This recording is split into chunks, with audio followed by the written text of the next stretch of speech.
গেল জুন মাসে দেশের সার্বিক মূল্যস্ফীতি কমেছে। বিবিএস বলছে জুনের সার্বিক মূল্যস্ফীতি দাঁড়িয়েছে ৯.16%। বিশ্লেষকরা বলছেন বিশ্ববাজারে জ্বালানি তেলের দাম কমা সহ দেশের মুদ্রা বাজারে স্থিতিশীলতা এবং বাজেট পরবর্তী সময়ে নিত্যপণ্যের দাম না বাড়ায় মূল্যস্ফীতি কমেছে। আগামী দিনে মূল্যস্ফীতি কমিয়ে আনার লক্ষ্যমাত্রা অর্জনে বাজার তদারকির পরামর্শ দেন তারা। আরাফাত ইসলামের রিপোর্ট। দেশের বাজারে দ্রব্যমূল্যের ঊর্ধ্বগতির মধ্যে কিছুটা স্বস্তির খবর দিয়েছে বাংলাদেশ পরিসংখ্যান ব্যুরো বিবিএস। প্রতিষ্ঠানটির সর্বশেষ তথ্য অনুযায়ী সদ্যসমাপ্ত জুন মাসে দেশের সার্বিক মূল্যস্ফীতি কিছুটা কমেছে। খাদ্য ও খাদ্য বহির্ভূত উভয় খাতেও মূল্যস্ফীতির হার কমেছে। জুন মাসে দেশের সার্বিক মূল্যস্ফীতি কমে দাঁড়িয়েছে ৯.16%। এর আগের মাস মেতে যেটি ছিল ৯.42%, অর্থাৎ মূল্যস্ফীতির হার কমেছে 0.26%। অস্বস্তি কমেছে খাদ্য মূল্যস্ফীতিতেও। জুন মাসে খাদ্য মূল্যস্ফীতি 0.46% কমে দাঁড়িয়েছে 8.60%। মে মাসে যেটি ছিল 9.06%।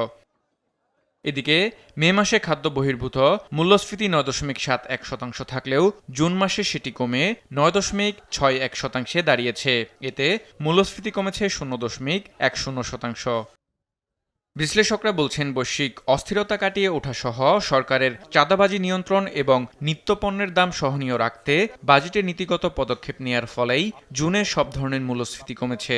যে এই সরকার কেইনসের দর্শন ফলো করেছে, অর্থাৎ সামগ্রিক চাহিদাকে বাড়ানোর জন্য যে ধরনের কার্যক্রম, যেমন 60টি নিত্য প্রয়োজনীয় পণ্যের দাম উৎস কর কমানো থেকে শুরু করে আপনি দেখবেন ইম্পোর্টের ক্ষেত্রে অনেক ধরনের যে ট্যাক্সের যে জায়গাগুলো রয়েছে, ট্যারিফের জায়গাগুলো, সেগুলা কিন্তু রিডাকশন করেছে।